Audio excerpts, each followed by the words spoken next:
Welcome, welcome.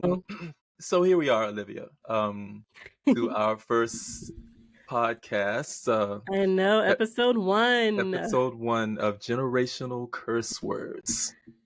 It's been And a long road. It has been a it, long road, Mustafa. it's been quite a long road. And interestingly enough, I did um, a, a substitute teaching session this week.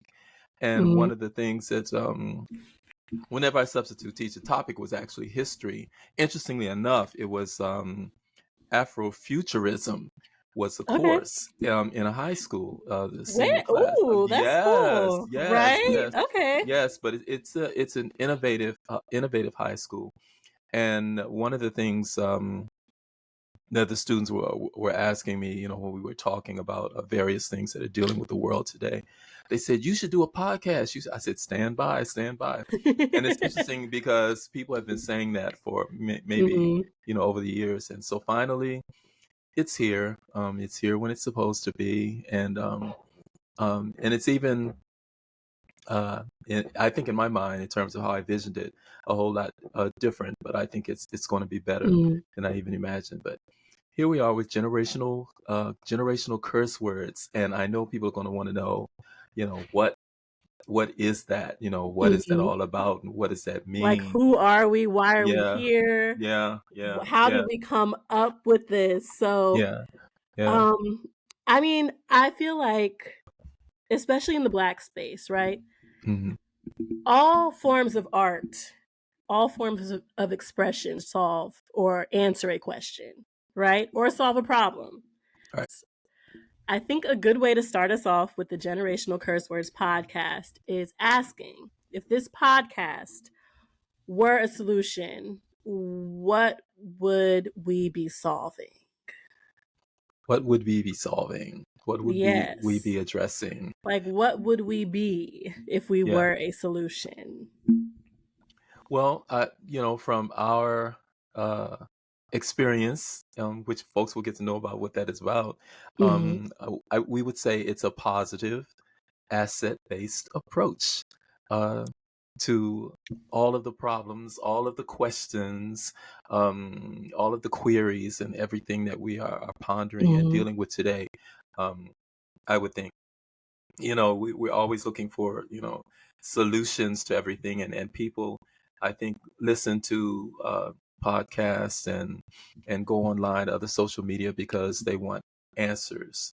Hmm. They want answers to questions. And so what would make ours different, I think, would be that it's an asset-based approach, and for us, that's looking at the strengths of all of the parties involved, and how do we use those strengths to Yeah. solve our problems and to address.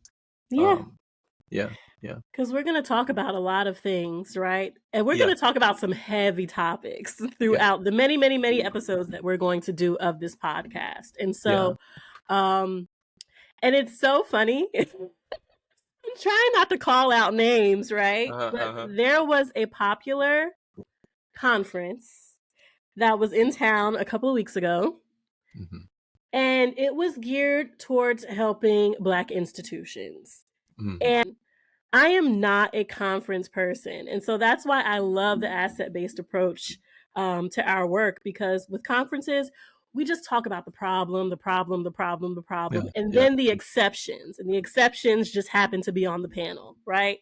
Right. Um, and I think that whole idea of, I mean, I did it, you can do it too, is just such a disservice to our community, to our young people, because it's not that you can do it too, it's you are this too. You are Yeah, yeah, already yeah, innovation. You're yeah, already the solution. Like, yeah. you don't get out of life what you want, you get out of life what you are. And if we Hmm. just told more people, not you can do it too. If I could do it, you can do it. It's like, are you insulting me or yourself? Yeah. Like, I don't Yeah. like, no, you are this too in your own way. So I don't I'm not here to discuss the problem, the problem, the problem, and just massage the problem and then Yeah. have one solutions panel at the end of the conference, even though we were all here for 3 days. Like, no, this is an asset based approach. What are you good at? What are you good at? What am I good at? How do we put this all together to get us out of this mess once and for all? Yeah, and the other thing with that is that when people tend to come from that type of approach, which we call like the deficit based approach, it assumes that you Hmm. don't know. It assumes that you're coming because you don't know, you can't figure it out, and we need someone who is quote unquote successful at it to tell us what it is. One Hmm. of the interesting things about that is that in our work, in working with young people, and working with development, I find that people who have that deficit approach are only effective um, when there is a problem. Hmm. So that, I've always said, okay, Woo! yeah, if this problem didn't Wow. exist, what would you be good at? And I always ask, They don't know, so honestly. exactly, It's kind of exactly. sad to And, see. and and so inherent in that approach is always, as you say, it's approaching people as though, well, this is what you need to do, this is what you can do, this is what I've done. And it's always with the understanding that perhaps you may never make it to this point where I am, but that's Mhm, okay. Because one day you might be an expert at it, or maybe you won't. But mhm, um, and I think that's the other thing we have to look at when we have our problem solvers, our people out there who, mhm, who thrive and enjoy, and like we say, just massage the problem. And it's such an abusive type of situation because you come away from that feeling like, really, like you've been abused. I mean, like mhm, uh, you went in hopeful, exciting, thinking, okay, we're going to change the world, and you come out uh, just feeling more of the weight of the world, I guess, mhm. because you don't walk away necessarily with any solutions or And with any sense of empowerment. yeah, and I'm gonna leave us off on that because even that experience, right? We'll Mm, talk more about this, but that's something that we do to young people yeah, yeah, all the time, everywhere. They come in bright, energetic, you know, mhm, rowdy, not really caring about what's going on around them. And to some extent, that's actually a perk, right? That's yeah, actually an yeah, yeah, asset, yeah, yeah, to be yeah, in your own zone yeah, without any consideration of the pressures of the world. And then we just kind of nudge them into conforming. yeah, So yeah, yeah, we're going to talk about this more, yeah, right? yeah. But while we're talking about being out of the box, right? Being unexpected. Mustafa, we got to talk about our cover art. Yeah, I've got yeah, because we are literally two black people in space on an unidentified planet with no aircraft in sight. what absolutely, what's absolutely. going on with It's like our we are like podcast cover we're like art? all like we are already there. And I think when you look at our cover art, it kind of really, in many ways, um, addresses what we are about. For Mhm, me, when I look at space, when I think about space, I'm always going to think about Star Trek.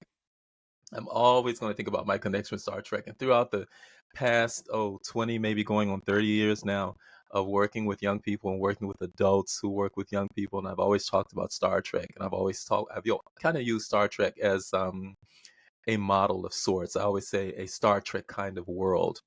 mhm, And I always refer to Star Trek because anyone who is a Trekker or Trekkie, if you are a Trekker, which is the proper term, you know that Star Trek is really about envisioning a future where mankind himself or mankind itself or herself kind of advances to a place of potential that's far beyond anything that we can imagine now, to a society mhm, where people are loving and free, and there's no lack, and there's advancement, and civilization in its true sense has been established. And the other and I always talk about those aspects of Star Trek. You know, you imagine what a free society would look like. Imagine what society would look like when everyone had access to all knowledge and all technology, where religion wasn't something that held you back, but religion was a way of thinking that people kind of understood. And Mhm. the other thing that I kind of refer to and use Star Trek in reference to is that anyone who knows anything about Star Trek knows that throughout all of the series and episodes of Star Trek, every human problem has been addressed. So it has addressed, I mean, people think of it as science fiction, but there's a serious element to it, and every single human concern, whether it be race, poverty, lack, diversity, there's an episode that addresses that in a kind of innovative kind of way. And in Mhm. fact, most of, if not, well, definitely many, but most of what we have in terms of technology today, if you look at Star Trek, it originated as an idea. When we look at the pad that people use, the iPad, and use it, the cell phone, the Mhm. first interracial kiss ever on TV was on Star Trek. They actually uh, broke barriers using that. So that's my Star Trek. That's my Mhm. kind of Star Trek, and that's space. And we're thinking about space because we're thinking about beyond this matrix. We're always thinking about above and beyond the different boxes that we're in. Um, Beyond our neighborhoods, beyond our communities, beyond our cities, beyond our states, beyond our culture, beyond our identity as Americans, to global citizens, and to even kind of think about beyond what does it look like in terms of intelligence on a universal level. And of course, we're going to be addressing universal laws and universal principles in our conversations as well. Um, Mhm. so that kind of speaks to the space. What do you see in there that you want to talk about on our? So, Mhm. first and foremost, people may think people do think a lot of times that Mustafa and I exist in La La Land. But Right, that's where all of the answers are. Like y'all right, like we aren't winning in this in this right, element, right. in this, realm. So that was huge for me. And then also the Black Star. Hmm. Um like I said, we'll get more into introductions. We just wanted to hop straight in. Hmm. And we're just super excited about this first episode. But for me, the Black Star is kind of like a return to Africa, reference to Marcus Garvey. And one thing that you always used to say in our trainings was you can't take someone someplace you haven't been, Yeah, right? yeah, absolutely. Yeah. But it's crazy because the reason why we're able to take especially Black youth places is because we have been those places, even though we don't fully remember it, even though it Yeah, doesn't yeah, register yeah, consciously. There's yeah. something extremely African about all of us. There are a lot of things that are extremely African about all of us. And that was one thing that really I almost obsessed over my Hmm. entire college career, was just s- kind of playing African I Spy, like seeing the manifestations of the continent here in America. And so everything that I do within our community, within our space, it it all goes back to Sankofa, going back Yeah, to the past to yeah, grab that which is useful. So the Black Star, that's my favorite thing. yeah. It's interesting because um, and then the purple, for me, Mhm. the purple, the royalty. And this is particularly dear to me in terms of purple because that's also, my mom, um, who passed away, transitioned last year at the age of 93, and this was her favorite color. And every time I see purple, I think about not only its meaning in terms of royalty, um, but I think about her and the immense grace and love that she imparted on all of us that affected my life. But uh, and interestingly enough, I think I don't know, maybe I'm stepping out there, but I think if you kind of poll women and maybe it's Mhm. just the women in my life, but the significant women that have been in my life, purple has always been their favorite color. So Really? Mhm. yeah, yeah, there are a lot of women who will say purple. I mean, my sisters, my mom, um, my first, yeah, my first wife, Yeah. you know, purple, Purple's yeah, a crowd purple, favorite, yeah, yeah, amongst yeah, my yeah, aunts, I will yeah, say. yeah, and I wonder if that's a thing with us, you know, as a people. Mhm. Meaning with women. I wonder if we go back and we were to poll, you know, our ancestors, the women, if purple would be that color, or even if we look at our different nations and groups in Africa, how prevalent, you know, purple is in terms of a color, in terms of that symbolism of royalty. Um, and the other thing before it slips my mind, that we're going to be talking about a lot, and I think it's really, I agree that, you know, Africa, you know, is all, it's the source of everything, and we are, even in our attempts to be um, disassociated, you know, we can't disassociate. Mm, It's like we can't not be African, you know, mhm. um, even in our attempts not to. And even if we attempted not to, the rest of the world is not going to let us not be. Yeah. Yeah, you But know, it's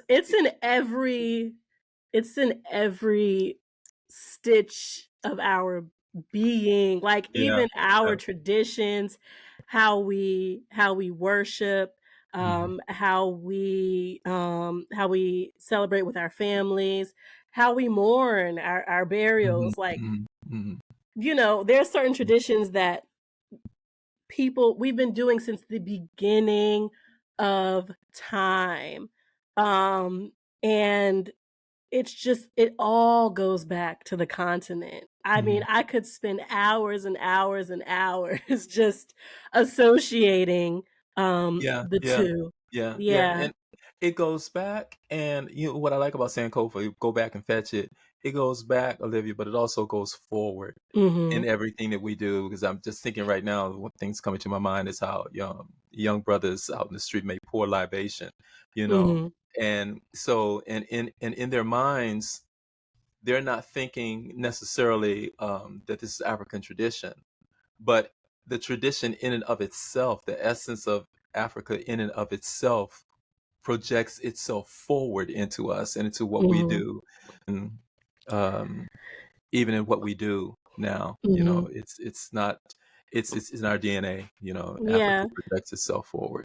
You know, Yeah, in and us. even the going backward, the forward, it's a cycle. Even when you Yeah, look at what is it, the Kikongo cosmogram, we are a people that we believe in cycles, whether we say it outwardly or not. What goes around comes around. absolutely. No one is. I don't care what is going on out in these streets. No one is ever going to disrespect the birth of a child Yep, or the burying of an individual. Everything absolutely. pauses when it's time for Absolutely. those cyclical transitions in our culture. And again, we can talk about this, right, Yeah, over and yeah, over and over yep. again, and we will. Yes, We we will. we we We will. absolutely will. We I will. think we need to address the elephant in the room Yeah, because yeah, um even so just a little tidbit. Mustafa is my former supervisor turned business partner. But even when we were working together, people were just like, "What's going on with this young girl yeah, and this older yeah, man? yeah. Why do we know each other?" Yeah, I think we know each other. You know, as you mentioned, we worked at a university together. I was there first, and then we hired someone to come in as a I think it was program associate or Mhm. something. I can't remember what these For little titles were leadership we had. development and Yeah, for leadership training. development training. Um, in the field of youth development, you know, working Mhm. with young people. And interestingly enough, well, you know, when I first interviewed Olivia, we interviewed a few people, but when I interviewed you, Olivia, of course you naturally had the background because you had some experience in youth development, um, but I think much to other people's consternation, I was impressed by your independence, your outspokenness, your sense of autonomy, all of those things. And I've always wanted to be the kind of quote unquote supervisor that I've wanted to have as a supervisor. Mhm. And essentially, um, I just think that people should, if people are good at what they do, and if you hire people or you work with people or you associate people with people because they're good at what they do, then um, it doesn't need to be supervised. It just needs to be, um, you just need to align yourself with that person. I've always felt that people should work together, work with each other. And so I've never been of the mind that somebody works for me or somebody works under me. And I've never taken that position whenever I've had certain jobs, which is probably why neither of us are still working at that same place, because because we've always been like, well, you know, I work here, or I work with people here, but I don't work for people here. If anything, I work for the cause, or Mhm. the effort. But so, and in that working relationship, and in us both having that kind of respect for who we are and what we do and what we bring to the table, I think that's how a friendship and partnership um, grew out of that. Um, there's a, sort of a liberating um, process that kind of happens when, even for you, when you allow people to do, or when you, I shouldn't say allow, but when there is space for people to Mhm. be who they are. Um, and I was just thinking, and at some point we should probably talk about our guiding principles when we do a training. Um, Mhm. because I just thought about that, when you make space and take space, um, when you make space for people to be who they are, to be how they are, and to contribute, then you get a lot. Then you're able to actually take some space and learn from that process as well. So um, Mhm. that's kind of sort of how we came to be. Um, and that mutual respect and that learning from each other is um, Mhm. it's kind of grown into as you say, to a partnership in this effort. Uh, you kind of followed the Yeah. Clemson path. I know, I did. I became your protege in a weird way, and it's so crazy Yeah, because I don't follow anyone's footsteps, and it just naturally right. happened with And anybody who you. knows you knows that, right? I know, but, no, it Olivia's really did. Olivia's favorite saying is, "We're not doing that."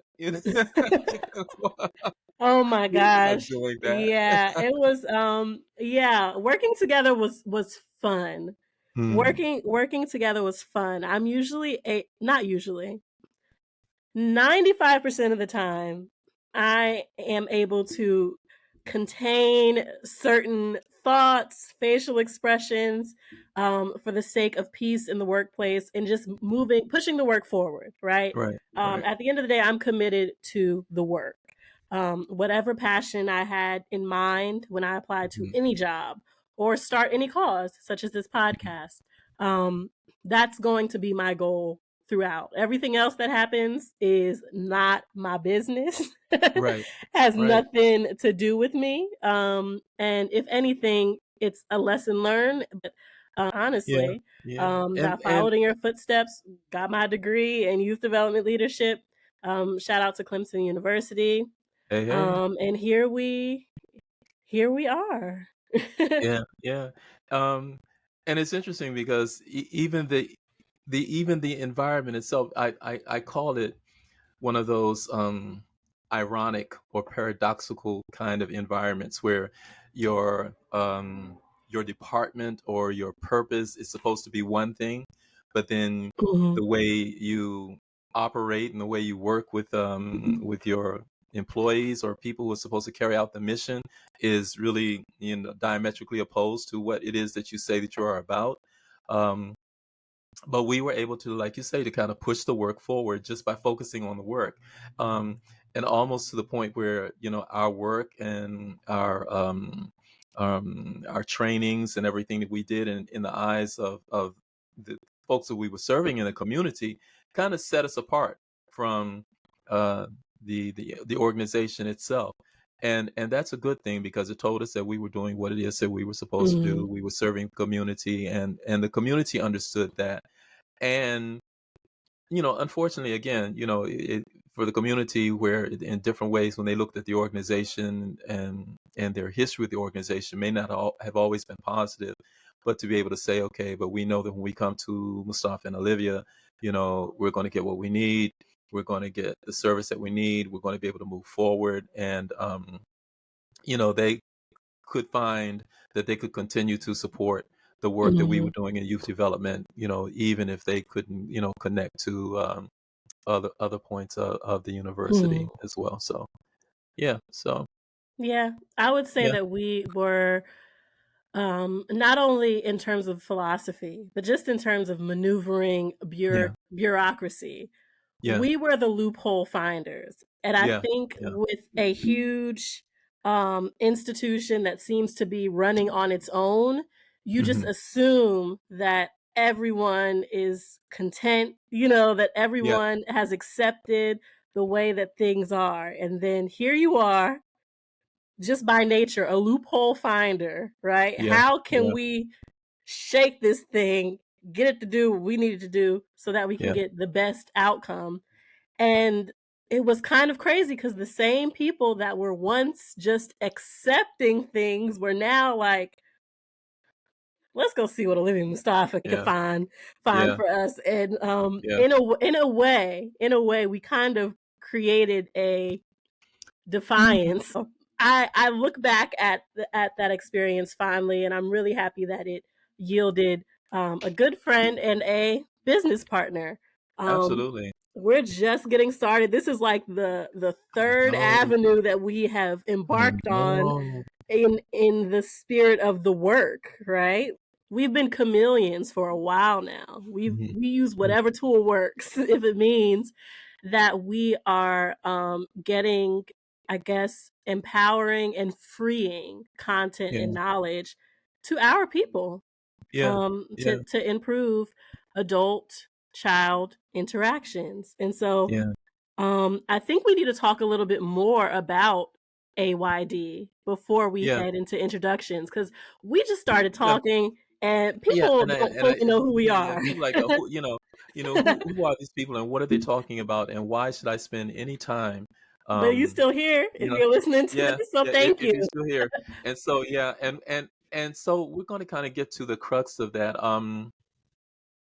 Maybe about almost exactly about 20 25 years ago, Mhm, there was a look at the field of you. Let me start by saying this first. um we're going to talk about, what is, we keep mentioning AYD, advancing youth development. What is youth development? What is that all about? And why is this anything that's really important at all? And I think one of the things, or one of the overview or overarching things I can say, is that if we look at everything that's happening in the world today, and I literally mean everything from the cradle to the grave, what happens to people, what happens to us as human beings, um, what happens in terms of how we develop and become, who we are and do what we do, and grow and better or strive or just survive whatever's happening in the world. We can say that everything kind of really connects to how we are raised and how we are treated as young people. Because everybody, I mean, it's sort of like a duh kind of thing, but everybody comes to this world from being a child and grows into an adult. And that adult um, later becomes what's part of or contributes to who we are, and and to this world in general. So if that's true, then it just kind of follows that all of the solutions, or all of the source, or all of the core of everything that happens where we are is with young people. mhm, It's what we do and how young people are raised and developed. Um, And I work, Olivia and I both work in the field of youth development. And what that is we work in the field where we look at young people and we talk about what are those aspects that help young people develop as human beings, as young people to become adults. Advancing youth development is a nationally recognized course that was really instituted back in, or put together, developed back in 1996, 97, um, through a grant from the government, the Office of Juvenile Justice, Delinquency and Prevention, to the Academy of Education Development here in Washington, D.C. And what the grant was to do was to develop a training, develop a curriculum to do three things. One is to establish a language in the field of youth development. When we say youth development, what does it mean? What is the language? When we say young people need caring relationships, what is the language of youth development? Before youth development, the field of youth development was really being, I should say, monitored, controlled, or by the field of social work. You had to become a social worker or a psychiatrist if you were going to deal with young people and try to understand young people. It's a field of social work. Um, but youth development is now a field in and of its own. So one was to establish the language. The other was to kind of define what is uh, what is the field, what is the trajectory for the field. If a person says, "I want to work with kids, I want to work with young people," what do they have to do? What's out there in terms of training? What are the competencies that a person needs to be effective in working with young people? Does just saying, "Okay, I want to work with kids, and I'm an adult," does that automatically give you license and ability to work with young people, and be successful with young people and understand young people? Um, so that was it. And the other thing was to actually really establish a course or a field of study for youth development. Where can I go to learn or to get degreed and to bring some validity to the field and to kind of solidify the field in and of itself. And so the Academy for Educational Development, out of its National Center for Youth and Community Work, actually developed this AYD curriculum, this curriculum to teach adults, youth service providers, youth workers, youth work practitioners, um, to teach and help them to build their competencies in order to be effective in working, with young people. Um, and the thing that's different with AYD is it is an asset-based approach. What we mean by that is, instead of looking at young people as we traditionally did in the world and say, okay, what's wrong with them? Even today, we'll say young people are they're killing, they're carjacking. What's wrong with young people? So instead of saying what's wrong, what's missing, what's a deficit, we ask, what are the strengths? What are the needs of young people? What needs are not being met? And how do we use young people's strengths, their capacities, to help them meet their developmental needs so they can then reach those outcomes that will actually help them be successful as young people first, and then as adults later in life. So that's the background of AYD, and we've been facilitating it. I should tell you that this national, we keep saying it's a national curriculum because when the curriculum was founded, it was piloted in over 15 different cities throughout the country, and Mhm. continued for a generation with some success in training people in various places in the country, and actually became the standard in terms of a training for the field of youth development, and help establish the field in and of itself as a field. Clemson University is one of the first universities that actually offered a degree in youth development. And Olivia and I both are graduates of that graduate program at Clemson University. There are now other universities that also Mhm. offer youth development. But prior to that, you couldn't get a degree in youth development. It wasn't a field proper, and it is now actually with the Department of Labor, um, an official occupation. Before then, more than 20 years ago, it was an occupation. When you go to list it, look it up and say, well, I, you know, what is a youth development practitioner? What is a youth worker? It wasn't listed as an official occupation, but it is Mhm. now through that work we've done over the years. Yeah, Yeah, and it's part of our community initiatives, AYD Reimagined, which sits on top of 3 pillars. One is this podcast, Generational Curse Words. The other is community programming, and that is a huge part of our work. We ensure that our efforts are housed in and sustained by the community and not institutions, because especially in the field, a lot of times when the funding goes away, the programs go away, the impact goes absolutely. away. So we are sticklers for no matter what institution that we are attached to. Everything that we set up for young people and the adults that serve them, whether they be parents, teachers, even what correctional officers, Yeah, all of yeah, that, yeah, bus drivers, whoever, yeah, preachers. we yeah. trained, Yeah. we have trained so many. We've trained thousands of people over the years. Literally. So Yeah. yeah, and that's the Mhm. third pillar, the AYD training. So that's something that Yeah. we are working to bring back, Yeah.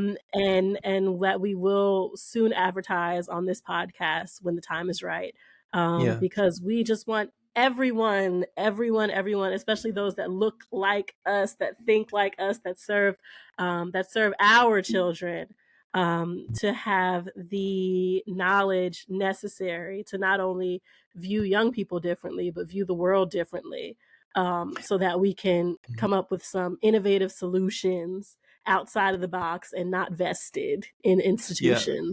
I think the other thing that's really important about again about the training and how again that second pillar, how we house it in the community, I think is important and instructive for let's just call it the movement. And by the movement, I mean anything that we're doing as a people to kind of move forward. Um, AYD, by all rights, is supposed to have faded into the shadows. It was supposed to have gone the path of most fads and trends. We have a new generation now that's saying, what is AYD? What is AYD? Because many of them have not been trained in AYD. But I Mm, think the important thing about the second pillar, which is to house everything in the community, is an innovative and it's a different way of looking at things. Many of our institutions, even here in the city, I'm thinking about some of the arts programs. I'm thinking of some of the our leaders and elders who ran different programs who have now transitioned on. That once they transition, the work goes. It goes with them. The mhm, institution is gone because we have not learned to quote unquote institutionalize our work. But even beyond that, beyond institutionalizing our work, we need to be able to put our work in the community such that it becomes a part of who we are. So mhm, that even, if we were to transition, even if we were never to teach another AYD course, it's infused in how we operate. And that's what I mean when I say, earlier when we were talking about Africa, we go back, but it also, our culture also pushes itself through us into the mhm, future. And that's something that um, that has happened just kind of pretty much because, again, Africa has been in our DNA. But that's something that we also can, we talk about asset-based approach, we can be intentional about. And so the difference is we're being intentional about how this work lives beyond us mhm. and moves Absolutely. forward beyond us, not just hoping it will, and not just teaching as many people as we can and thinking it will, but how do we start processes so that it just, I mean, that it does, it Mhm, becomes a natural thing that when you look at a child, instead of you saying, um, what's wrong with you? It's now part of us to just say, what do you need? What mhm, need is this child, this young person trying to meet? And how do we meet the needs of all human beings that constantly need to be met? So that's just kind of a sampling of the seriousness in terms of the level of who we are really, really about. And on your last point, AYD training, it's good for people to know. because there are a lot of folks out there, and I probably will be naming them at some point. Different facilitators and people who have We're facilitated this bringing them training, in. yeah, yeah, Yes. who we're going to be doing a roll call, because people are there and people are still there, and people even to this day, folks will say, I remember this, I remember that, I remember the training, I'm thinking about, and I will go ahead and say this, the Secretary of the Department of Juvenile Services in Maryland now, Vinnie Schiraldi, who had the insight to have all of the agency of DYRS here in the district trained in youth development, all of the employees, talking about from the bus driver to the cafeteria people, trained in Mhm. advanced youth development such that it transitioned what originally was Oak Hill into new beginnings, a new approach to dealing with incarcerated or committed young people. Um, how do we then, instead of looking at them as problem kids, instead of looking at them as young people who need to be punished, young people who need to learn consequences, into understanding what are the needs of young people and Mhm. why are young people operating the way that they're operating today. And it's extremely important now because, again, you get new mayors and new leadership, and then old ways just kind of get pushed out of the door, or what you're doing before, even the good. And 20 years ago, here in this city, when we were going through some of the same problems that we're going now, the murder rates and everything in the city, um, AYD was started. AYD became a requirement for all community-based organizations who are going to work with young people. We began a transition in this city. Numbers began to turn around. There were opportunities, supports, and services for young people. This isn't because it was a theory. This is because we understood what actually had to happen for young people in order for Mhm. them to be successful, and how it affected our community, how it affected community safety. And now we're back at the same place where we were before. And sometimes the answers that worked before are the same things that will work now. And not only now, but on into the future if we understand it. Mhm. Um, so that's where we are with AYD. And again, everything that we talk about will be rooted in those principles, such that, if you listen to this podcast, you're going to, kind of, it's going to become a part of you and how you think about young people and how you deal with young people.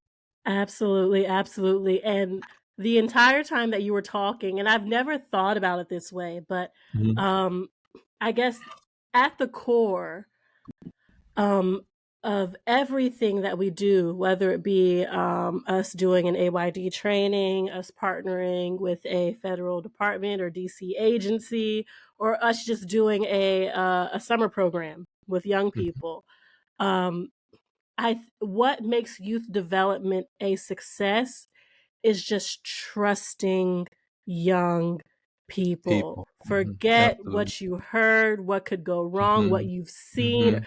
'ca Mhm. and because even after you take the training, you realize that what you saw was only what you thought you saw at the Right. time. But just trusting young people. Mustafa and I so many times have collaborated with young people to come up with an idea, and when it's time to implement it, we dump it all back onto Mhm. their plate, and they surprise not only us, but themselves and others every single time. The same exact group of young Yeah. people that a counselor or teacher may want to quote unquote warn us about, just leave that teacher with their mouth, like their jaw on the ground.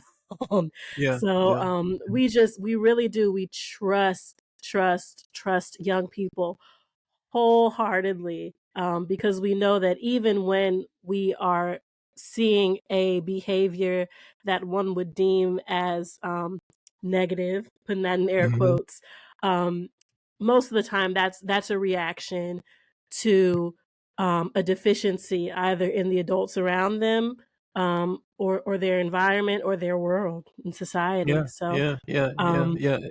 Yeah. yeah. Absolutely. I think,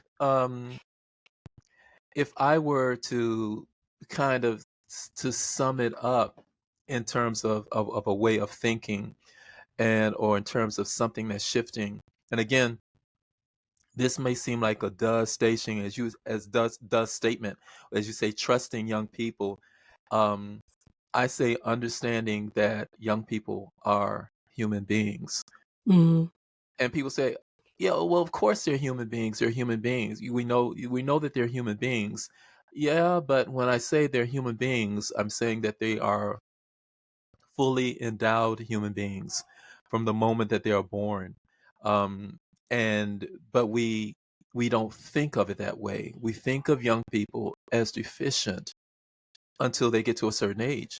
And even when they get to that certain age, if they're our children or if they're our family, they're still relegated to a position of where they have to give deference to anyone who is older.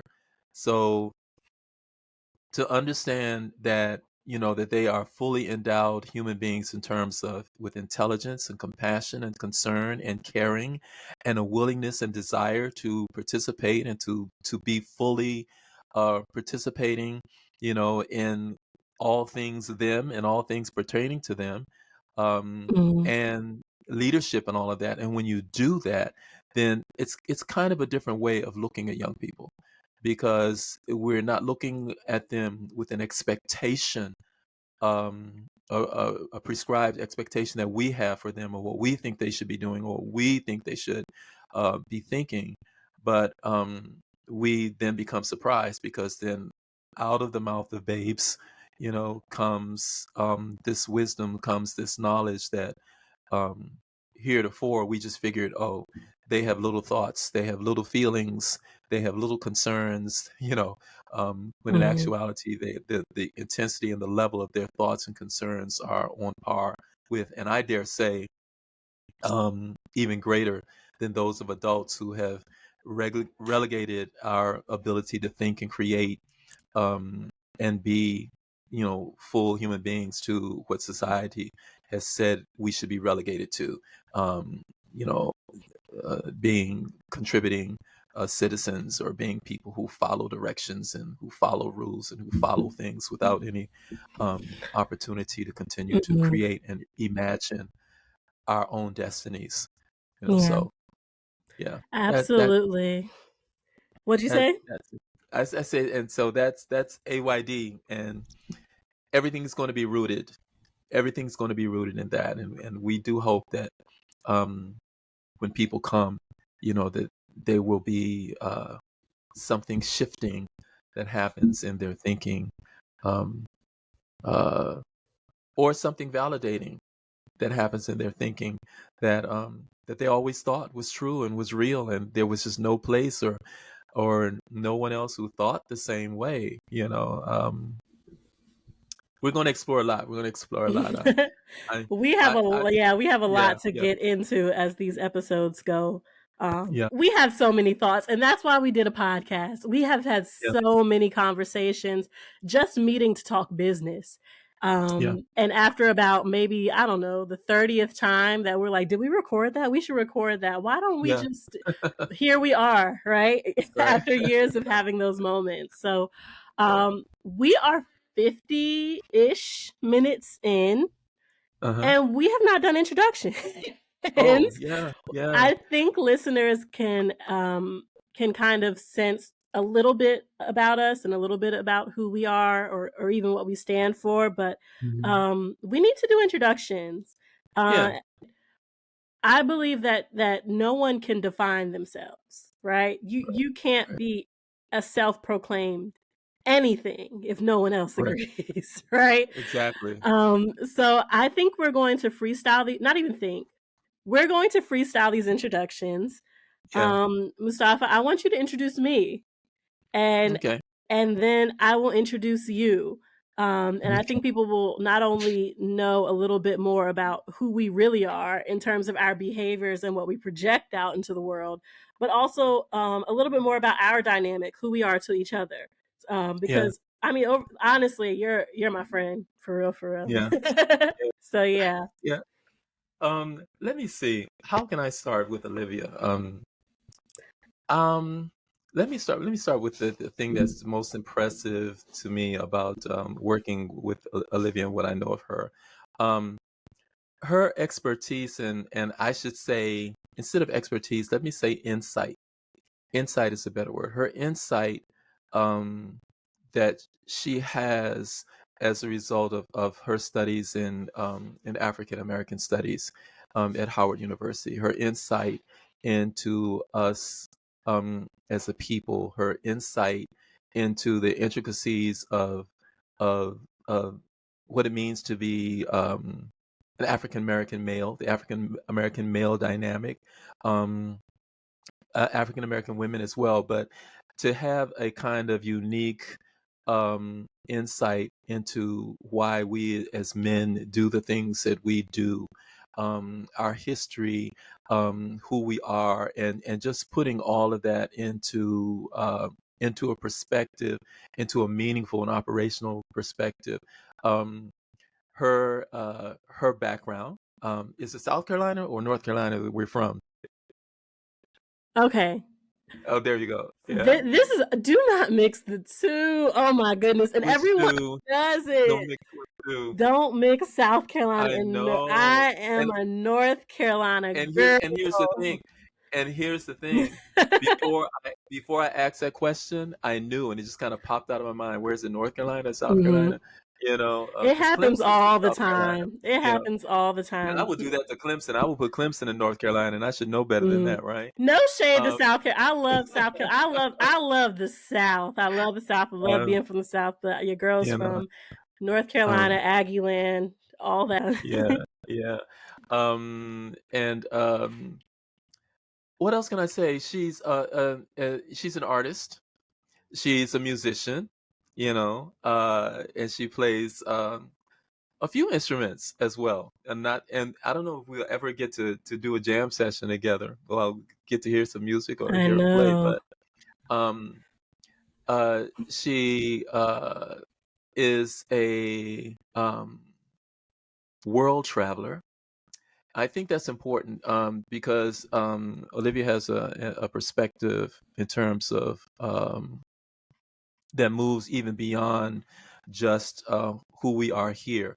And a lot of times when you hear her, speaking about, our Africanness, or aspects of, that it actually is a Pan African, perspective, and respect, and an insight where there really is no, what I really love, what I benefit a lot, is the insight that really connects us all together. um, I would say that, she moves very well in all circles, no matter who's in the room, when it comes to diversity, and again has the kind of insight. And I think one of the things um, that I've learned, or that I really appreciate about Olivia, um, is that, uh, she instantly, um, she's always in the mode of self-discovery. And what I mean by that, how sometimes you'll have conversation with people, and, I think my friend was said it the other day. She said, "Why do you continue to argue with me? I knew I was wrong 30 minutes ago." you know, and what I mean by that is that people are like that. They will Mhm. know that they're wrong, and they will continue to be wrong, or either they won't say anything. But what I really like about exchanges, and you may see that on the podcast, you'll see that on the podcast, so something that may happen, and Olivia and I may change right there in the moment. They say, "Oh wow, a second ago I thought this. Well, now I think that." And I think, when it comes to, an honesty and an integrity, in a person, that's one of the things that I really appreciate, because that allows you to also be honest, and to be integral, and to be okay to be constantly learning, um, that it's not a fault not to know, it's not a fault to make a mistake, but it is a learning process. And so, um, those are the things that, uh, I would use to kind of introduce, Olivia. And there'll be more to come in terms of her other talents, and other abilities, and her other, how they say Jamaicans got 3, 4, 5 jobs, and hats. Olivia has lots of hats, including that of being a mom, um, to two wonderful young people, one newly born. I know. So so now she has that whole perspective, and so for you moms that are out there, um, old moms and new moms, you'll get to hear and exchange with Olivia as she's on that journey. Uh, so I mine. Hey, I've been on that journey many many years ago, so I'm far beyond that. But that's Olivia. That's what I would share with Olivia right now in terms of who Olivia is, and she's a friend. I can count as a friend, someone that I can depend on. Um, which it's not really rare, but it's good. It's a good thing. Okay, Olivia, you got Oh, it now. look, I'm glad that you could depend on me because sometimes I'm like, I'm dropping the ball. Let me text Mustafa right now. I haven't talked to him about this big old thing in a couple of days. So thank you for that. Yeah, it's so crazy because when you met me, I was a cat mom. I had just met my partner. Um, and yeah, we had our little apartment in the half hood in Northeast DC, and I call it the half hood. DC is the half hood everywhere at this point. Um, Hmm. yeah, it's a For beautiful sure. thing though. It's a beautiful Yeah. our people. You can't get rid of us if you try, child. Even if I sleep in Waldorf, I'll be back in DC tomorrow. Hmm. um, Hmm. and so, yeah, and now I'm like a full blown mom to two young men, which is so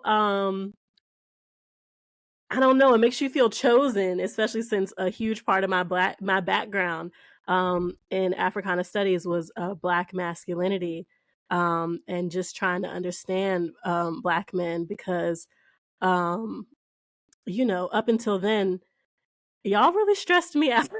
So it was a relief to kind of be let into this world and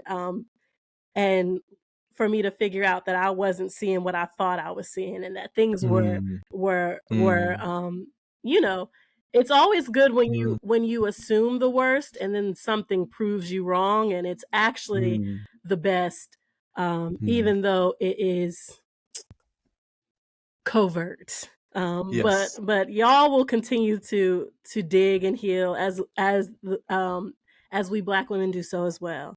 To dig and heal and unveil what I see when I look at us as a people. So Mustafa, like, who are you? You're so many things. I almost want to do your training introduction because I always start off with, my name is Mustafa Madioun. I'm born and raised in Washington, D.C. I has lived all around this city. What for 20 years I lived in Mayfair, and then people, especially young people, when they look at you and they look at your demeanor and your bougie coffee, they're like, no, you don't.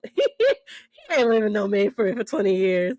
And then you say, well, Mayfair don't play fair, and they're like, oh, and then Ooh. you like, and then Paradise got that ice, and then Mustafa gets all the buy-in. I don't have to do anything. Just because I'm associated with them, they think I'm down, and I am a Uh, transplant, okay? But Mustafa has 5 of his own.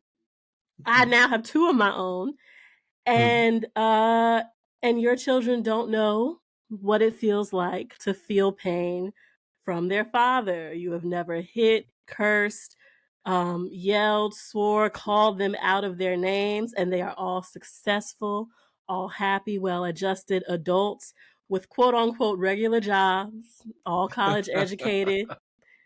They're Lord. all what people want their kids to grow up to be. So that's Mustafa's AYD training intro.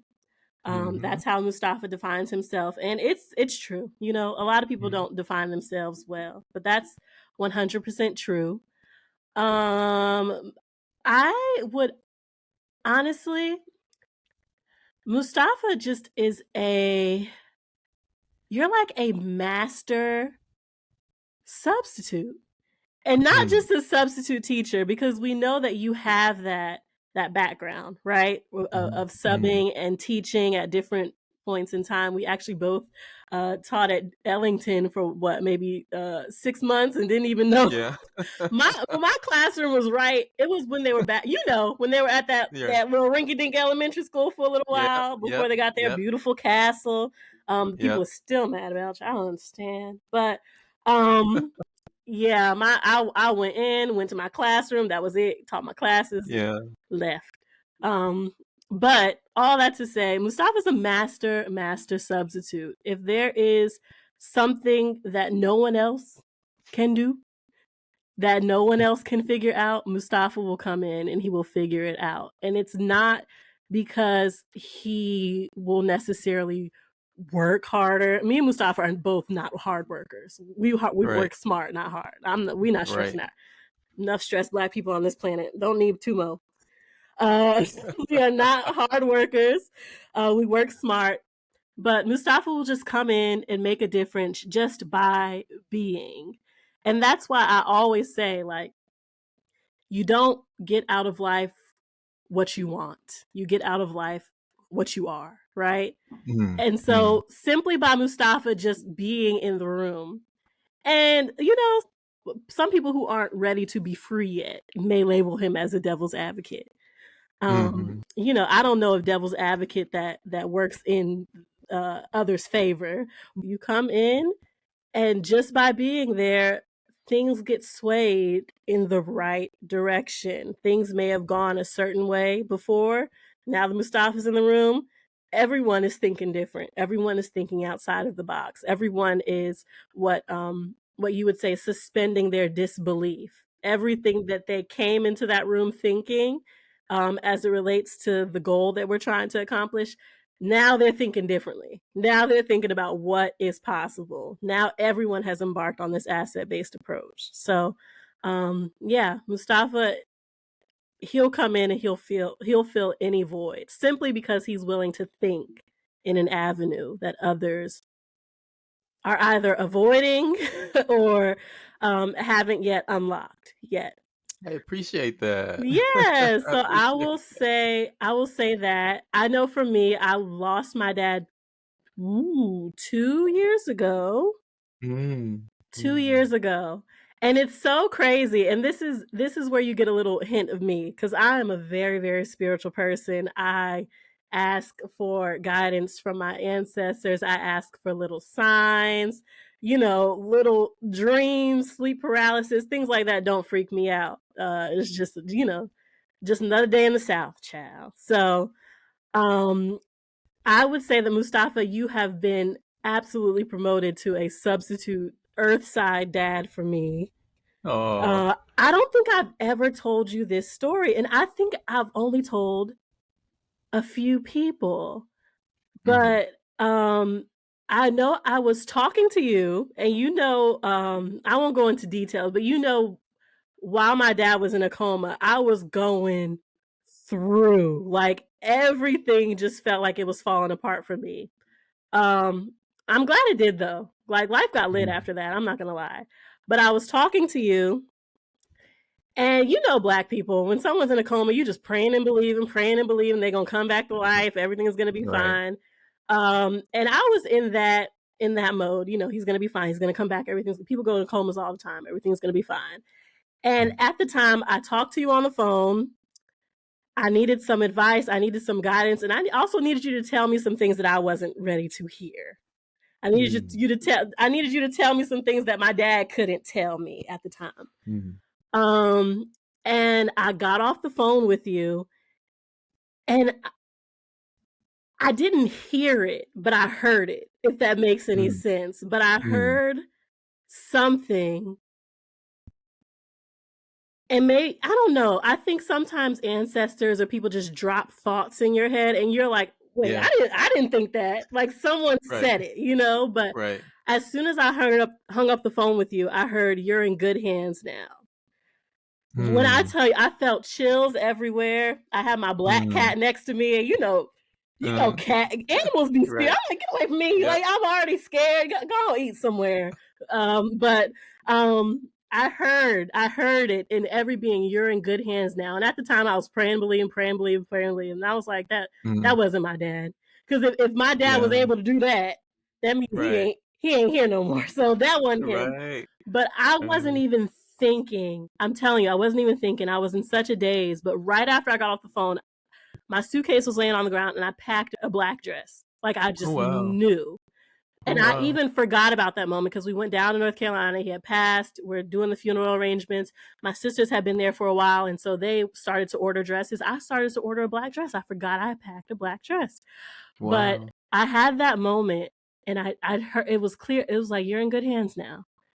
Hmm. And at the time, I was like, you don't want to accept, what Right. you already Right. know. But years Yeah. later, I could look back and be like, yeah, that was my dad. Yeah. That was Yeah. what. So you have been promoted by not just Wow. me, but him. I know this is your first time hearing this story, Yeah. Yeah. Yeah. and I'm a Honored. Wow. yes, Wow. it's crazy, right? Yeah. Wow. Yeah, and Wow. so I don't always show it. I'm not an emotional person. Hmm. Middle child things. I don't know. I got an Aquarius moon, Did very you say middle emotionally detached. child? I Did said you say middle middle? child things. Uh-huh, uh-huh. Not really. I was when you just said I'm not really emotional, I started to say you remind me of my middle daughter. I was getting ready, because that's how she is. That's Mhm. exactly how she is. She's like, she'll call you up, I'm just calling to give you the obligatory happy birthday. I said, look, Yakana, you don't have to call.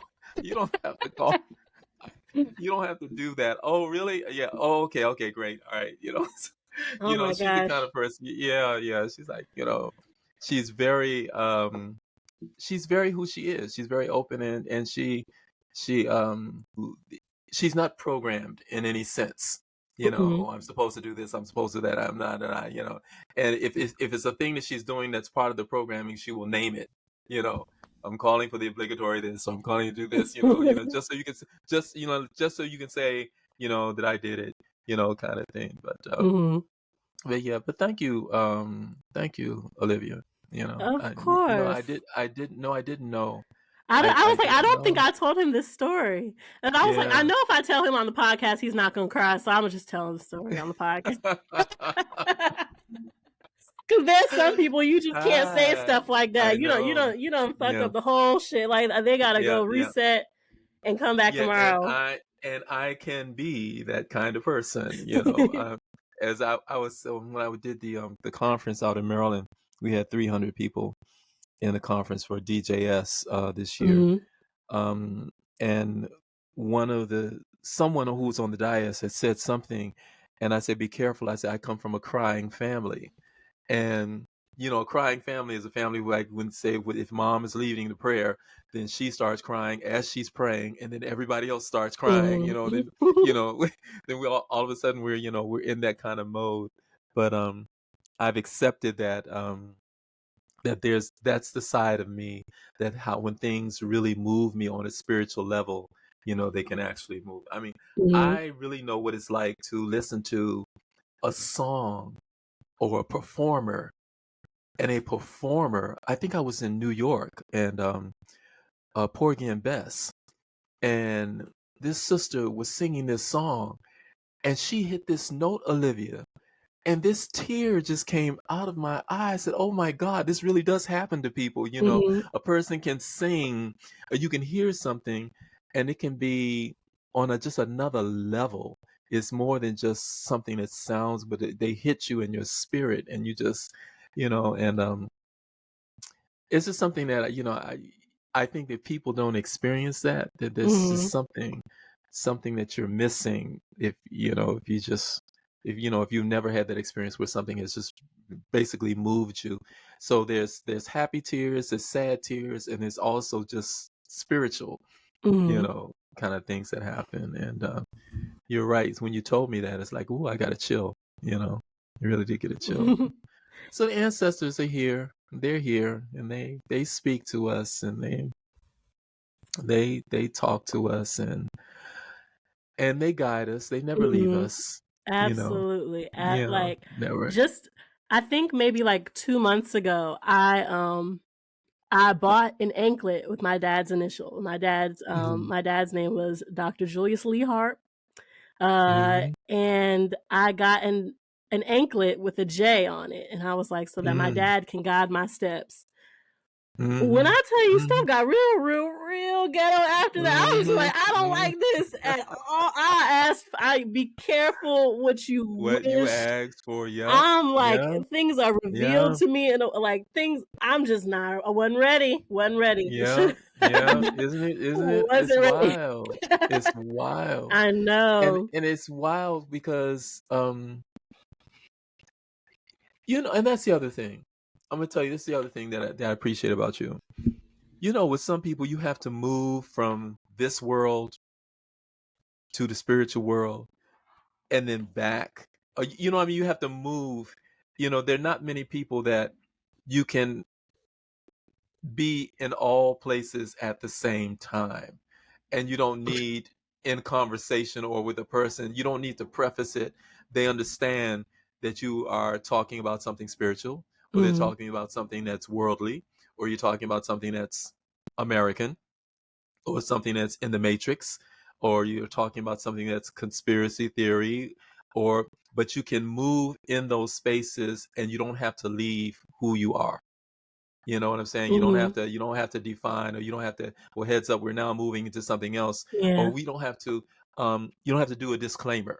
you Mm-hmm. know you can just, and then that the person understands. And Mm-hmm. so I think when people listen to this podcast, they'll see that we will move, from one realm into the next, because for us it's all the same. There's no It's difference. Yeah, it's all always, the same. always Yeah, here. And that, again, yeah, that speaks to our African essence. Like, yeah, regardless yeah, of the African American title, Africans understand that it's all one, in yeah. saying you don't have to go to sleep to talk to Right. Granny. So, Exactly. yeah. Exactly. Exactly. Okay, Exactly. okay, okay. Yeah. And first of all, Yeah. we have talked about generational curse words. People have Right. heard about generational curses, generational Mhm. curse breakers. Each week we will talk about a different generational curse word. Our podcast title is a play on words because I use very colorful language. I'm trying to keep it like toned down for episode 1.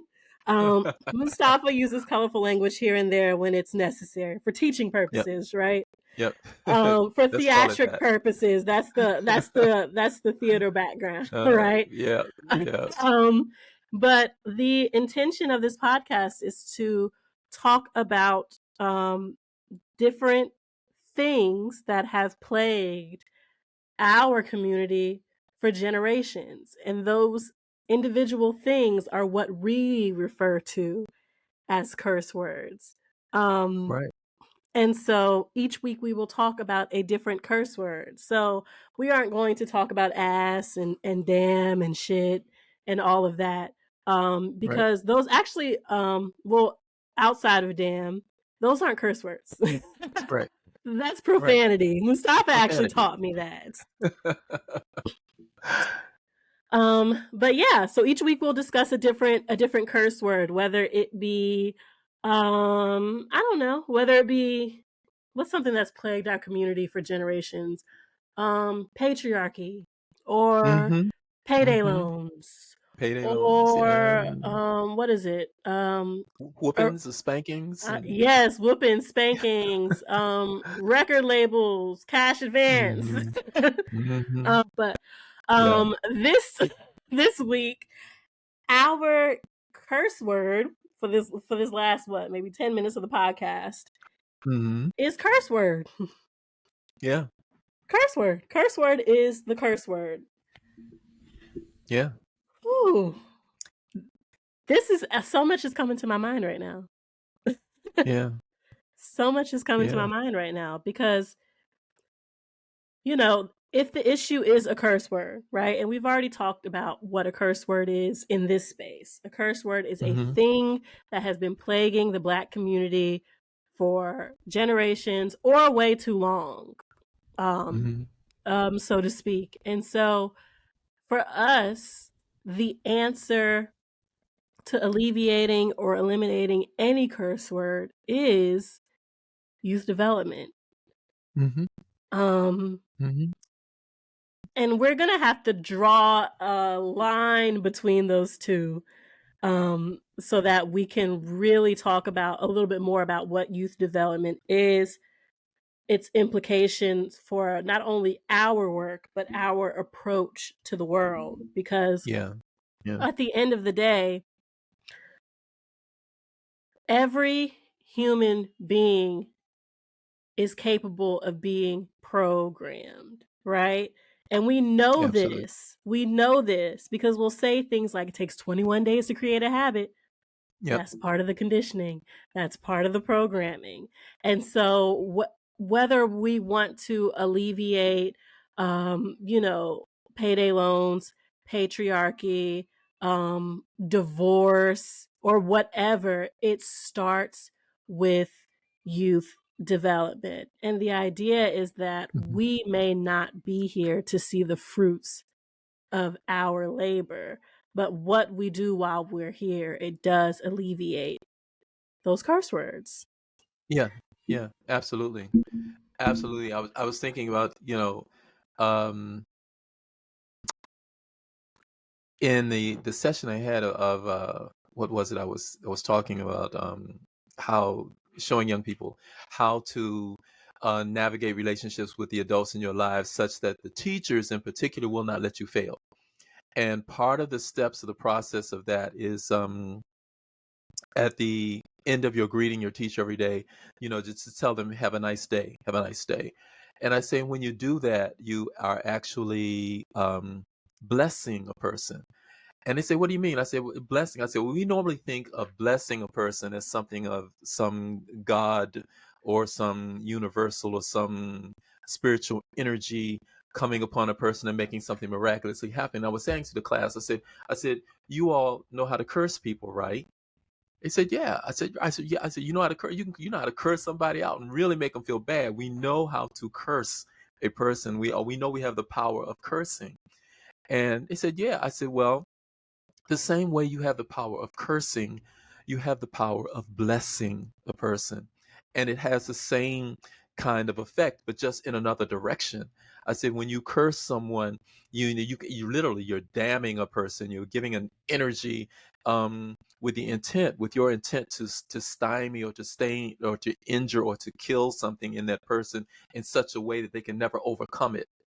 So when you say things that people like, damn you, or fuck you, or whatever, you're really trying to, you can curse a person. And when you do that, when they accept that energy, they become Mhm. cursed. Yeah. It's like putting a spell on a person. I say, well, you can also bless a person. So again, like you say, um, using again that asset based approach by telling young people, you have, it's like, being a superhero and using your powers for good. Mhm. You can either be a good, a good person, you can be a villain, but you still have those powers, and we Yeah. all have those powers. And so they were like, wow, wow. I said, yeah. I said, you never thought about that.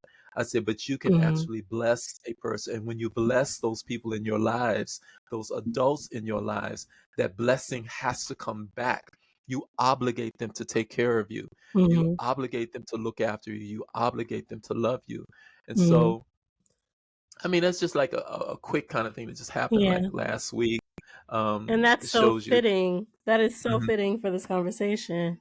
Yeah, yeah, And even yeah. now that I think about it, right? Because in Africa in antiquity, Mm, children were gifts from God. Children mhm, are blessings. And even when you look at around your world and the different cautionary tales around you, you curse yourself when you mhm, do not value your blessings. mm, And even outside of children, when you do not value uh, your spouse, your partner, your girlfriend, whoever, right? When you don't value your home, when you don't value your job, like when you do not value and take good care of your blessings, it feels like you slowly get more and more cursed, right? Like yes, yes. people who are people who treat their children poorly, as time goes on, the effects of that dynamic weigh heavier on the parent than it ever will Mhm. on the child, Yep. right? Yep. When people are either are unfaithful or abusive within relationships, the outcomes for the offender are far, far, far worse. And it's so crazy.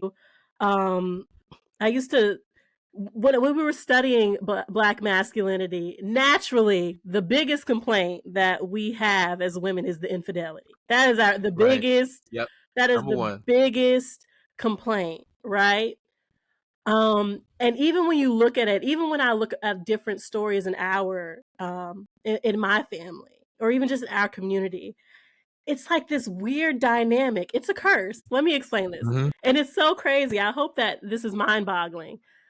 So, it's an age-old tale that a man will have a wife, have someone that despite his flaws is just there and just contributing and just having the most positive attitude or the most positive attitudes possible given the conditions, right? Mhm. Mhm. He meets a woman on the side.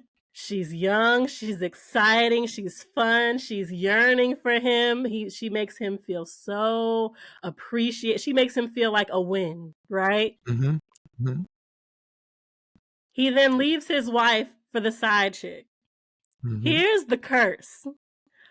Side chicks only know how to be side chicks. They don't Right. know how to be main chicks. It's a curse. And like psychologists and therapists see it time and time and time again.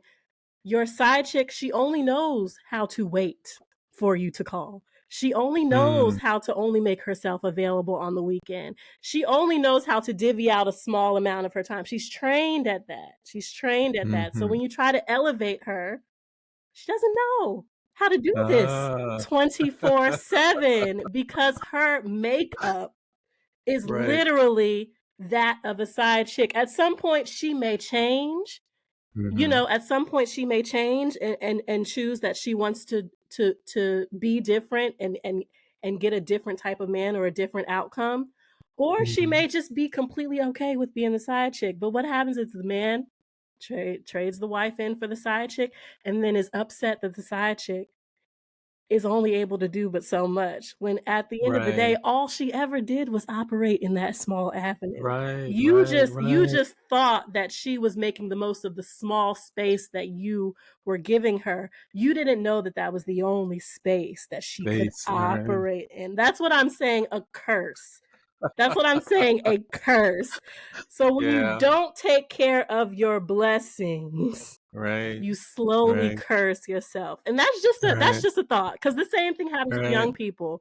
And you talk about this in our training. We talk about young people, Mhm. parents that curse, spank, yell, you're just like your daddy, blah, blah, blah. You're just Mhm. like your mama. Mhm. You don't listen, fast tail girl, whatever. Mhm. It slowly turns into a curse. So now that decades have gone by and the roles have reversed and you need someone to take care of you, Right. you Right. didn't you You didn't know? teach me how to be caring. What are you talking about? Right. Go to a facility. Right. Right. You only taught me how to survive. So I have Right. survived. I have made enough money.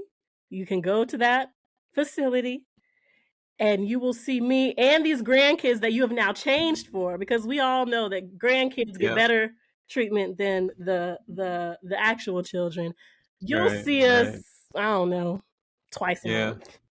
Yeah. So basically, the way that you lift a curse is to is to bless and continue to bless and continue to Mhm. correct and protect your blessings. Even Yeah. even for me in the home, I live in a 2-bedroom apartment. I once lived in a 1-bedroom apartment. Before then, I was renting a room. No matter where I lived, I took good care of it because I know that if you take good care of your blessings, it'll continue to multiply. And so I went Yep. from renting a Yep. room to renting an apartment thinking I'm big shit. Now I got a 2-bedroom apartment. Now I got 2 kids that I can actually afford. It's crazy, right? So Mhm. that's the hack. That's the hack. When you don't take care of your blessings, you slowly, slowly curse yourself. Yep. Absolutely. Yes.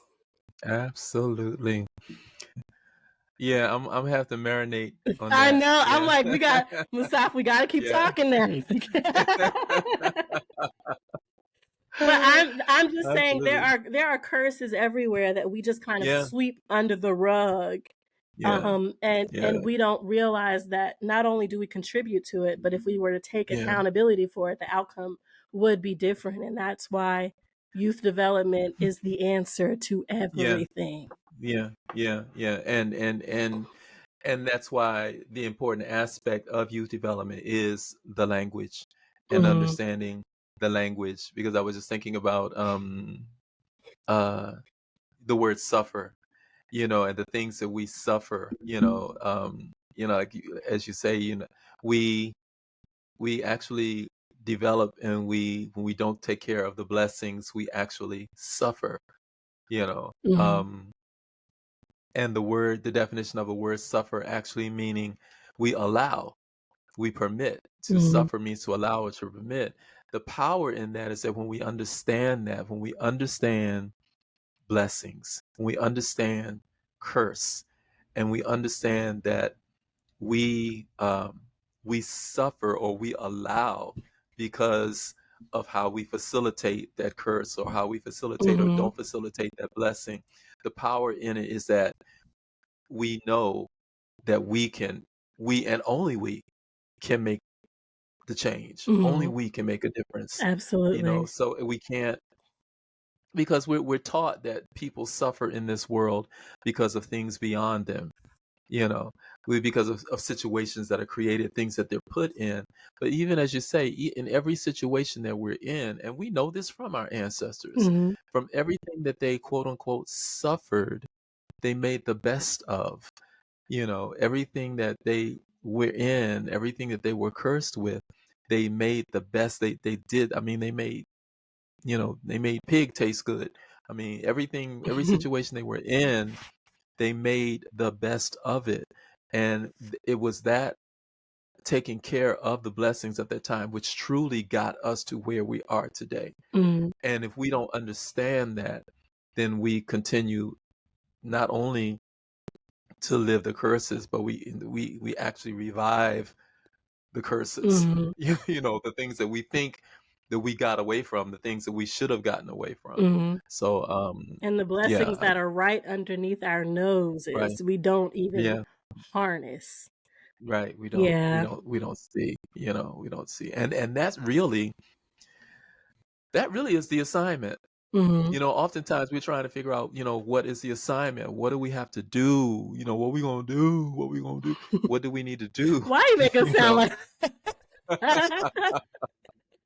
that is like what we sound massa, like. like massa, what we gonna do, massa? We sick, you know. Now I'm thinking But about, oh my god, Samuel L. Jackson and Django. yeah, I wasted my yeah. $13 on that blasphemous movie. I haven't seen it. I have not seen it. You know, Um, I think all forms that are meant to represent us, whether we agree with it or not, we have to watch it. We have to yeah, we watch do. it. Yeah. We do. We Even for do. We do. even me in We Scandal, do. I did not wanna watch the Yeah. modern, Yeah. Thomas Jefferson fantasy, but it's out there. Yeah. Our children are Yeah. consuming it. We have to consume it in order to do our job, in order Yeah. to move We the do. work We forward. do. Well, it's part of what I call part of our due diligence. Mhm. We have to know what's going on, and we have to be able to we have to address it, because we can't address every aspect of ourselves unless we know these Mhm. aspects. We have to know them um And you have to look at in the order to good, address them. bad, and the ugly. You Yeah. cannot be Yeah. afraid to look in the mirror Yeah. and not Yeah. like what you see, because that's the Yeah. first Yeah. step. Yeah. Yeah. So if you Yeah. don't take we talk a lot, but if you Yeah. don't take anything from this segment, it's that If you don't take anything else, just Mhm. take that young people are our way back. No matter Yeah. how Yep. grim, Yep. complex, messy things may look for our people in our community, and I mean the global community. Yeah. Young people are the way back, and that's how we want to always facilitate our conversations around these Yeah. various curse words, Yeah. because Yeah. the way back is something that Mustafa introduced to me, and I mean, I use it with my 2-year-old, but Mhm. it's a 5-step method because people often think, "Well, what do you do when young people do these things? What do you do when young people fight? When young people curse? What do you do? What do you do?" Yeah.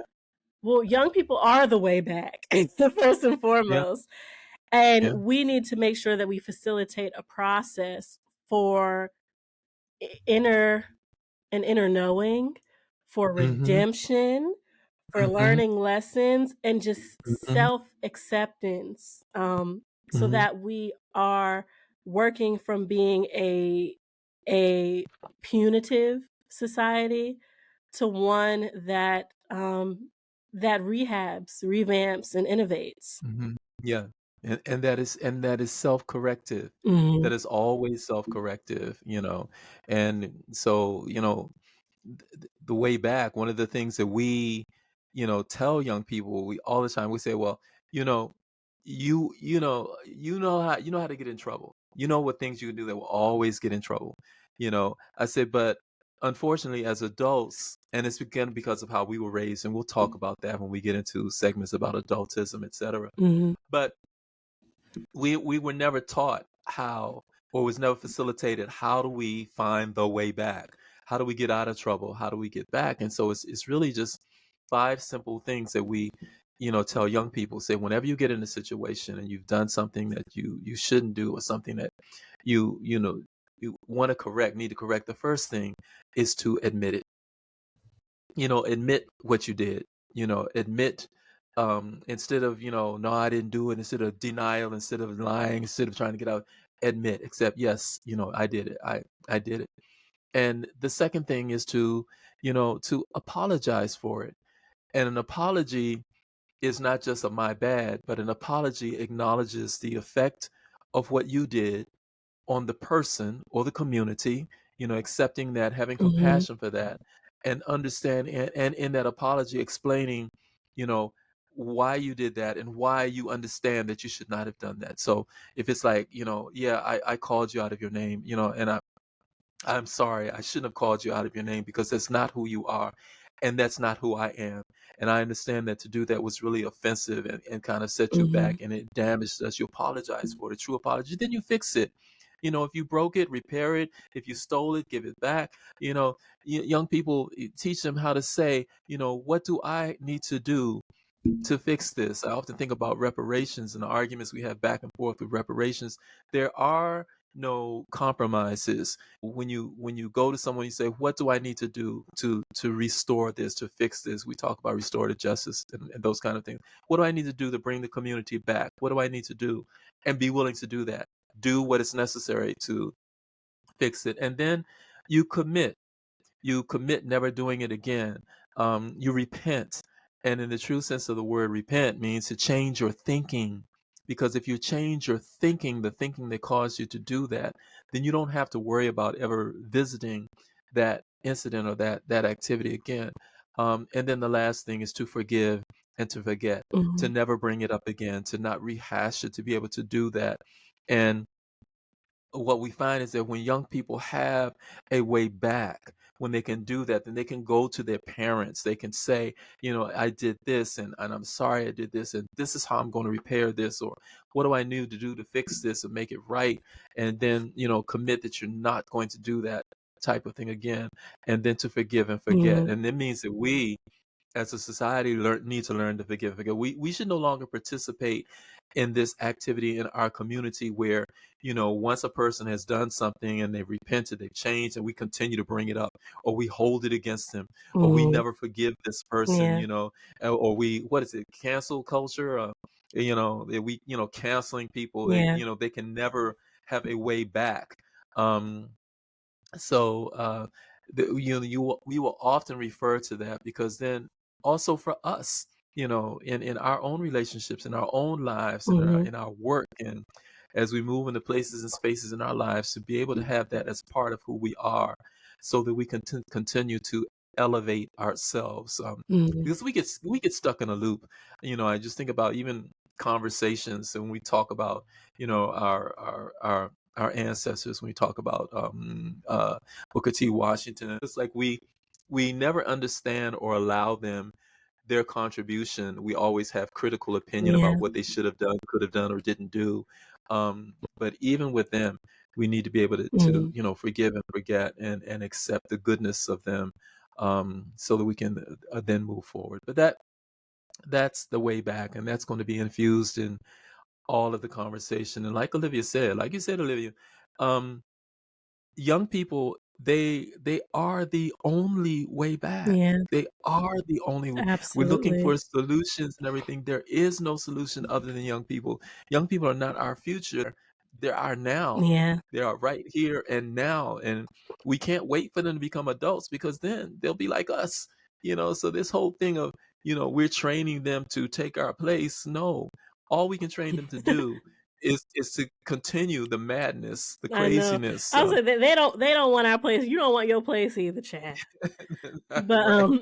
I would, because in in I'm sorry, we're talking about the way back, and I guess in the last 5 minutes of our podcast, I'm assuming that some of the listeners, especially the parents, are going to have some burning questions, Mhm, right? mhm. They Yeah, just yeah. listened to our entire spiel and the background and the history and the implications of youth development. And let's say you are a parent that has not spared the rod.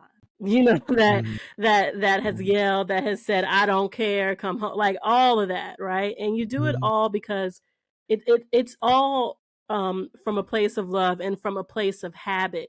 Right. As parents, you just kind of default and you do what was done to you, and a lot of Yeah, times you do it a little nicer than it was done to you, and you think that's your step, But I right. guess in our last 5 minutes of the podcast, I wanted to discuss the way back. Let's say I'm a parent and I want to turn a new leaf. What is the way Yeah, back with my child? yeah. I know for, I remember training one time. I had 30 people in the room, and I was talking about the differences between punishment, consequences, and discipline, and why you should never punish your kids. And one of the people said, "Well, I bet your mom beat you. I bet she spanked you, she whipped you, whatever." And I said she Mhm. did. And I said, in fact, I called my mom in the middle of that training, and I had my mom on the phone. And I said, "Mom, I'm in the training right there. These people have a question, want to ask you." And they said, "Miss McCarter, did you whip Mustafa? Did you beat Mustafa?" She said, "Yes, I did." She said, "But I didn't know any better." Mhm. She says, "I did what was done to me." She says, "But when you know better, you do better." And I share that story with young people because, um, the thing is that at any given time, you can stop. At any given time, you can actually change. Mhm. At any given time, you can admit. And that for me was the transition of the relationship between me and my mom, to where she became my spirit friend, and not just my mother. And where the whole thing about deference was, I will always love her in that sense and have respect for her. But at that point, we kind of equalized as human beings, as spirits. And I saw that because she admitted, you know, that was not the best course of action. And in her doing that, that to me was the apology. You talk about the apology that you never got. Mhm. That was the apology that I needed to understand, to get. And if you sit your child down, and I've had parents do the working with parents, is from this point on, you're not going to hurt. You're going to try your best no matter what you do. You're not going to hurt your kid. And with that understanding and that agreement, that tells the child two things. It tells the child they did not deserve to be hurt. They understand that, and you understand that. Yeah. And it also tells them that no matter what situation it is, no matter how old you are, you can change. You can make a different choice. I have a thing on my desk that says, I refuse to allow what I didn't do or what I should have done affect what I'm about to do. A lot of people will continue to do something. Well, I've been doing it for I've been doing it for 30 Mhm. years. I've been doing it. No, you can at any point in time. There's another saying. The important thing is this: at any given moment, to be willing to sacrifice who you are for who you might become. And that's a powerful thing Yeah. for young people to learn at this time. Just because I did this, just because I was that, doesn't mean I can't stop and change it right now. And you can do that, and it will change, it will revitalize, it will restore, it will renew your relationship with your child. And your child will then begin to trust you again. Because one of the things that we break when we hurt young people is that we break that Yeah, trust. We are the one absolutely. person in the world that, out of all the people in the world, you are supposed to be able to go to your parent knowing that they will not hurt you. And when you cannot go to your parent because of something going on in your life, because you are afraid, that's the last thing we want to. Mm, Oftentimes we hear parents crying out, why didn't she tell me she felt this way? I don't understand why she could still killed herself. I don't understand this. I don't understand that. So the way back is to admit to young mhm. people, you can do that now and you can make that change. And the last thing I'll say on that is when I tell young people, they say, well, you don't know my mother, you don't know my father, they won't change, they won't. But here's the thing: once you hear it, once you hear and you know differently, you can't unhear it, Yeah. and you can't continue to do what you know is not the right thing with the same uh, of fervor and the same energy that you did it when you thought you were right. Mhm. Now that you know that there's another way, um, and it may take time, and it's okay that it takes time for you to inch into it. Um, but you can, Yeah. and you have to, I'll tell them, you can, it's never too late. It's never too late. My mom was, well into her 80s when she came to that, when we realized that, and we had that conversation, and that's okay. Yeah. And it was just like it erased everything, it resolved everything, it healed everything, and that's what we need. That's another thing we hope this podcast will do: healing. Absolutely. We need a healing, people. Absolutely, absolutely. So there you have it, everyone. Episode 1 of Generational Curse Words. We hope to see you next week, and we are going to end off this podcast with an invitation to journal. So we want you to apply the way back to something that you have been struggling to forgive with yourself. That one thing that you brush to the side late at night when it creeps into your mind.